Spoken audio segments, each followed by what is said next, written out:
Welcome to In the Spotlight. I'm Janelle Broderick, joined today by artist Anthony Heinz May, whose piece Futural Isolation is now on campus at Howard Community College. Thank you, Anthony, for joining us today. Well, thank you, Janelle, for having me. It's been a couple of weeks since we saw each other during the installation, and it's been a joy to come to campus and see the piece. Well, I'm glad you're enjoying it. Yeah, it has been some time. I'm hoping that it's seasoning with the weather. So far changing. it has been. So today I'd like to sort of get to know you a little bit more so that the viewers who are going to be passing by a campus in the next 12 months and can get an insight into who you are and what this piece really means to you, in addition to what it can mean for them. So can you tell us a little bit about your history as an artist? How did you fall into the arts, fall in love with the arts? Yeah, starting out in the arts at a very young age, drawing, building random things that I found in the backyard in the forest outskirts that I grew up on in Oregon. I think that's what kind of led me into the love for art. I think I saw creativity in that and in nature, and it became something that inspired and became something for me to connect with. There's over the years I've transitioned from painting, which I did a lot of. I did several years of painting solely, but I was pushing painting into space rather than having it on a two-dimensional surface. I was bringing the canvas off the wall. I was putting it in space. I was stretching things three-dimensionally. And so as a transition from that to where I am now, I realized objecthood was something that was compelling. In my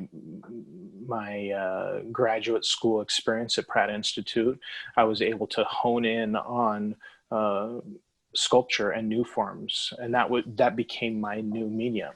So I fell in love with that once I got to the city, and then that related back to my home of growing up amidst all these trees. And so I had that juxtaposition of those two worlds and environments on a collision course. And what came out of it was this process, this medium.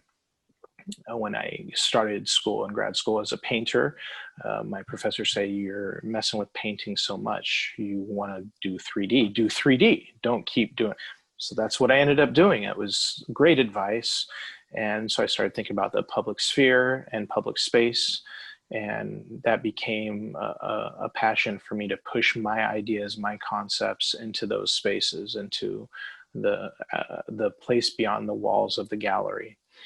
And working with the natural material, I guess I've said it, bringing that back in to the relationship that I was experiencing at the time, a gridding of nature, a breaking down of nature, the grid in the city, nature, this natural isolated feeling that I had growing up, bring them together. It made sense for me. And I believe that is kind of where my art continues to keep going, in those ways, towards that relationship of where I'm at now, where I grew up, what I experienced then, what I'm experiencing now, and how all of those intersect at different points. And tell us a little bit about your workspace now. What is your what is your personal workspace like? A personal studio? Are you working out of a campus somewhere? What is that like for you on a daily basis? It's changed a lot over the years. I've been adapting from medium to environment, from rural to city. The work that I'm doing lately requires that I have a more site-specific or in-situ studio. So my studio is really wherever it is that I'm working next, because I build things on a location. So my personal studio is usually just a room with with some pieces of wood laying around, and sometimes the whole apartment, and I'm walking over wood discs that are on the floor. So and bugs and everything else that likes to come from nature is so as an extension of the outdoors, it kind of becomes an indoor refuge for them as well. Yeah, it's changed so much. I'm grateful to be working in nature because I get to spend half my time indoors and then half my time outdoors. And if it's a little bit more outdoors, even better, because that's where I'm most inspired. You mentioned during the installation that you're inspired by the site where the piece is going to be located. Can you tell us a little bit about the installation day on campus? And I know it was your first time to Columbia, Howard County, and you mentioned it seemed like a lovely community. How would you say that the site was inspiring the final product that day? Yeah, I when I got there, you never know what it's going to be like until you get there. And then I saw the layout of the space with the wraparound road that goes right there on the corner and with the saddle. And then just to the side are the picnic tables and an area that I had heard in some cases can even flood, which is interesting because sometimes we don't take into consideration what happens as we start building in these kinds of areas, which for my work connects really well. There's an element of, well, I should also say, obviously, that higher education and being in a collegiate environment and an academic environment like that is something that I've always really leaned towards. I think my work is eco-pedagogical. I think it's about the mixing of nature, humans, and technology. And simultaneously in the background, you have the lovely, the center of campus when it comes to art and the performing elements. So being right there and having that is a backdrop, you can really see the transition of the landscape into this constructed human-built space. So I was quite taken back, and I had to kind of walk around a little bit and take in my environment and realize where it was that I really am. So I'd like to go back a little bit and talk about the process of actually creating the piece. You've worked with I've seen a number of these trees, and I don't know if you refer to it really as a series, but that type of work. And what is the process like, the physical process, from beginning to end, to selecting the piece and preparing it for installation, and the tools, and just physically how is it accomplished? Under a watch of chaos. It works out how it works out. In some cases, it's more of a struggle. In some cases, it's a hike. It's a walk around an environment where trees have fallen. In other cases, it's finding locations through services that have removed trees, for example, parks. And in some cases, freestanding, still rooted, but dead trees in those locations, not just parks, but in other areas where I find material to work with. So it's kind of, it's a little bit of luck. It's the series in itself has gone through so many different processes that it's tough for me to nail one down specifically. For Futural Eyesoulation, I was fortunate to be working with parks again, and I was able to locate material through that entity. And the material itself, the locust, is fantastic. It's a beautiful, dense, really strong wood. The bark has all this character. It interplays with the space, and it's not so far removed. It's not removed at all. In fact, you might find that anywhere freestanding, growing on its own. So it meshes and it works well with that environment. And sometimes that's the challenge, to try to make it feel like it was originally there. But with the site, with the location, it worked out really well. It's another one of those times where luck provided. And can you describe how it's constructed internally, what we don't see going on in the inside? Yeah, that's the magic. That's the illusion. I can't give away my tricks. Oh, Uh, well, I think that a keen observer would be able to tell. So I'm not giving away any secrets. I use a core of armatures. So much like any other sculptural project where you have an armature to hold something, that's what I have multiple armatures that are holding multiple pieces of the original tree stalk or trunk. So by putting it all back together in this puzzle-esque way, on these armatures, on these individual armatures, I can shape it, then I can change it the way that it will suit for the area. So there is definitely that human element, because what do we see when we see trees? We see this massive pillar that's humbling. You see this thing that's been around on Earth longer than most humans in the sense of tree. Well, trees have been around much longer than humans, but in the sense of this stoic, amazing presence. And then what to do with a pillar if you can, and how do you change it to make it work into a space, using that process of cubing and breaking and deconstructing and reconstructing, and then allowing the wood kind of do its thing. In the case of Futural Eyesoulation, there's a nice curve at the base. I think if you remember when we were there, and as you go by and see it, you can see it start to twist and turn, and that became an indication or some sort of initiation for that process to take place of reconstruction, putting them all back together, almost threading the blocks together in the shape that they became. Can you explain the seed of the concept that you had for this series of the tree emerging and sort of, I keep saying it looks like it's becoming pixelated as it grows. Where did that come from? I think it's omnipresent for me. It's everywhere.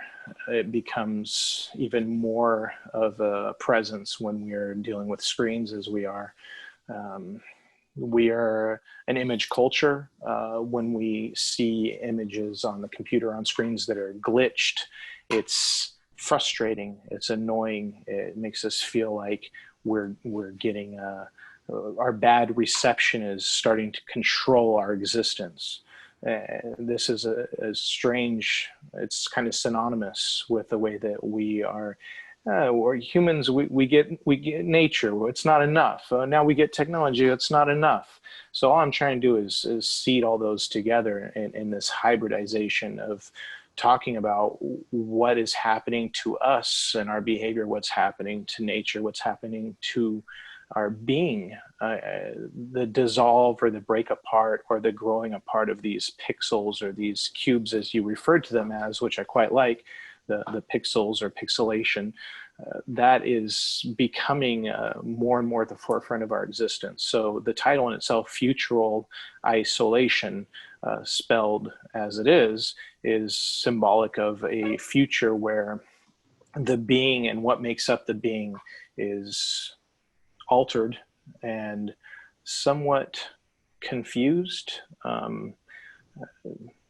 as if we weren't confused enough as it was. Now we're going even more into this abyss of confusion, and on the other side we think that it's all glory and the light at the end of the tunnel, but at the same time we're not paying attention to what else is being affected. For example, nature, and then in turn, as I was starting to hint at, our own behavior systems, our own issues, our own problems, they become intertwined with this. I think that can be, it's new. It's rather new. It's our kids are really growing up in this environment. They don't know the difference, which has been passed on from generation to generation with other things. So this is just another one of those circumstances or situations where the next generation is experiencing something that is completely, so to reference it again, maybe disconnecting. I mean, you hint at this future, right, that we don't exactly have a grasp of, especially right now.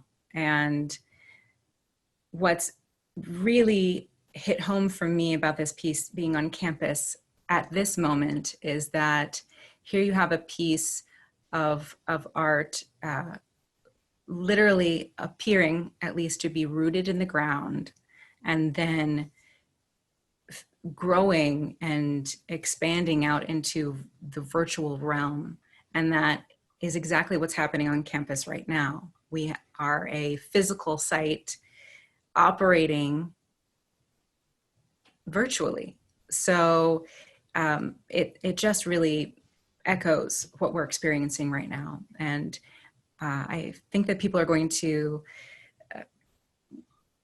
you know, take what they want from the piece. Of course, it's beautiful. The texture is beautiful. The motion is beautiful. But that concept of we're here rooted, but we're really in this virtual plane, I think people will really latch onto.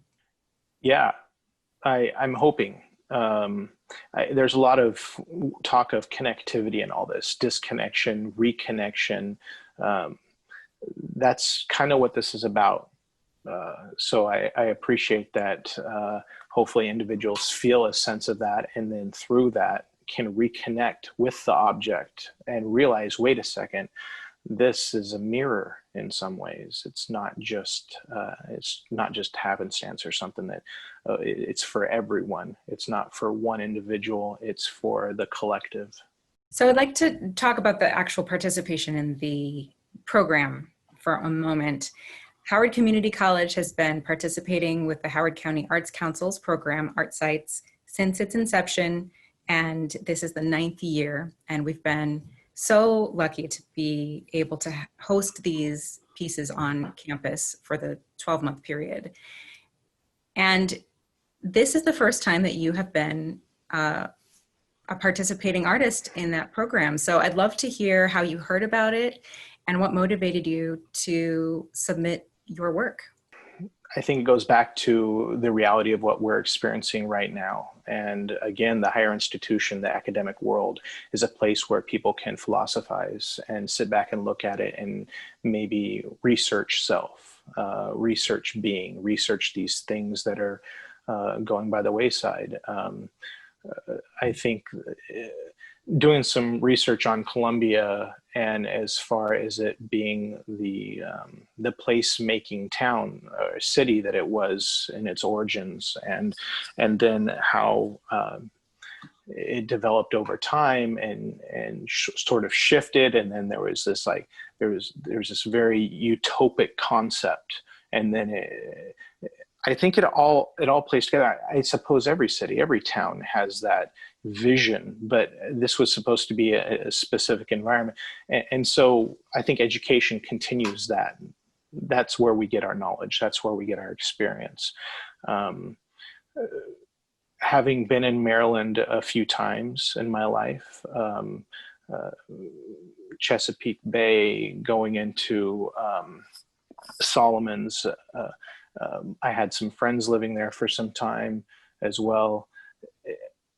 It's another place where nature's still very much apparent. It's still much a part of everyone's life. There are some places like where I'm living now in Brooklyn where the ties to nature have been rather severed. I mean, we have parks and we still experience them and we still go to them, but I don't think we are attached to them as much as maybe those places like Columbia or like the campus of Howard, to be able to actually be within the environment, to sit on grass, to see the trees, to be able to walk right off the path and be out in the middle of nowhere in many ways. There's a beauty in that. And that also comes from home. That comes from where I grew up. So it all connects dots for me. Well, we're certainly happy that you applied because it's beautiful to have on campus. Is there anything else that you'd like to share about your artistic creative process? Yeah, sure. There's a lot of different things that I'm involved in as far as art process goes. I like to draw, I like to paint, I like to print, carve. All these processes are telling of of my own little surrealist, meta modern. It touches a little bit of everything. It hits a little bit of, I'm trying to make my narrative more meta narrative, more encompassing. And I think in that, I can't just give that to art, though. I have to give it to nature. So I consider myself an eco-aestheticist, someone who looks at nature as being the perfect place to find creativity, to develop your own creativity. The resources, the materials there, you don't have to go to a store to find it. You might need to go to the store to get the things to carve it with. But even then, you're working so primitively. I'm working so primitively. It feels like I'm still very much connected to the earth and connected to the planet. So I'm lucky to be able to have grown up in an environment where those places were so tangible, and I can't think of a better source, a better mentor in that sense. Obviously, along the way, I've had so many amazing people to be there to help encourage me in what it is that I wanted to say. But if it wasn't for nature as it's in a waning phase, hopefully not, but as far as it being a necessity for anyone anymore, it wasn't even 100 years ago where national parks was this important core of understanding ourselves and releasing and being away from the stresses. I'm going back and forth because that's my work. My work is gridded. It's about the city. It's also nature. It's natural. It's material that comes from the essence of our origins. So putting them together, it's easy to, I don't think it's just coincidence that I ended up in Brooklyn. I think it was necessary for me, or any big city, to see that relationship between those elements that are behind the processes of my creation and creativity. You mentioned, this necessity to be in Brooklyn, and your ability to thrive as an artist. What advice would you give to students studying art right now? It's a long road. Devotion is key. You might get some great things happen early on, but that doesn't make your career as an artist. You may think that there's no more things that you can observe in the process of creating art, or you've done all of that. I think it's necessary to keep going and not stop and keep refreshing. As you were talking about this series, it's just one element of my work. It happens to go well with what's happening right now. So you always want to stay right before that edge of that equation, or that puzzle that you're trying to expand on and show people. You don't want to go too far. If you go too far, I think that it can be a cliff line and you'll lose your audience. I think it's important sometimes, at least as you're experiencing new processes, to keep people still there, still with you. I see it often that I'm a little, maybe it's just my naivety, but sometimes I'll see things that I'm not quite sure how, and there it goes. And I think that works really well. And that's where your work should be. I think that's where everyone's work should be. The reruns, the pastiche, there's a lot of room for innovation. And art and creativity is one of the few places where you still have that advantage to be autonomous. So explore that, but make sure that everybody can get something from it as well, even as personable as it is, because we are really a collective of one being. We are a collective of, so we need to, I don't know, it's the challenge. It's the challenge of being an artist. It's the challenge of trying to push a lot of people 100 years ago would do something and everyone was like, that doesn't make sense. And look at that artist now. So maybe what I'm saying is just filling up space, because but I think it's important to focus on something that's meaningful to you and have it be able to connect to your audience. Well, thank you, Anthony, for being with us today. It's been a pleasure to get to know you and your process a little bit more.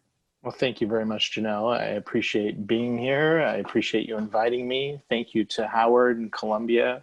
Thank you to the Horowitz. Thank you for having my work on such an amazing campus. For more information on the ARTSites program, visit howardcc.edu/Horowitz Center. I'm Janelle Broderick for In the Spotlight. See you next time.